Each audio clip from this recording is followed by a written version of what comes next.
Festival এখন যদি নতুন কোন জামা পরে আমাদের সামনে আসে, 5 আগস্টে পরিণত হয়েছিল, সেই নতুন জামা পরা ফেস্টিভালের একই পরিণত।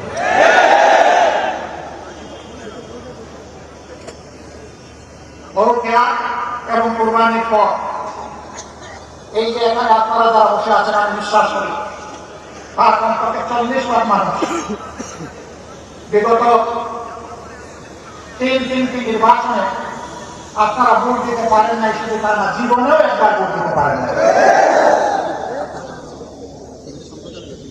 এই ভোট যারা আপনারা কেড়ে নিয়েছিল তাদের নাম হচ্ছে ভোট টাকা। আপনারা কি নতুন কোনো ভোট টাকা দেখতে চান? আমরা নতুন কোনো ভোট টাকা দেখতে চাই না। এই 40 লাখ যুবক আপনাদের হাত ধরে বিপ্লব হয়েছে, উত্থান হয়েছে, যার কারণে আজকে দাঁড়িয়ে কথা বলতে পারছি। আপনাদের কাছে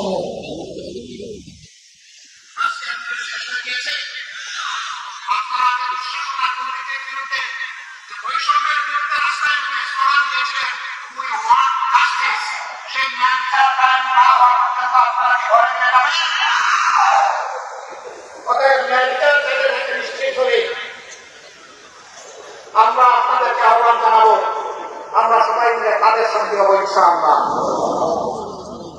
যারা নিজেদের দলের লোকজনকে চাঁদাবাজি, দখলবাজিকে, মহিলাবাজি, দুর্নীতি, সন্ত্রাস, কাঁচাপাড়া লুটহত্যা, গাড়ি চাপা দিয়ে লুটহত্যা, এগুলো থেকে নিজের কর্মীকে যারা বিরত রাখতে পারবে, আশা করি আগামী বাংলাদেশ তার জনগণকে উপহার দিতে পারবে।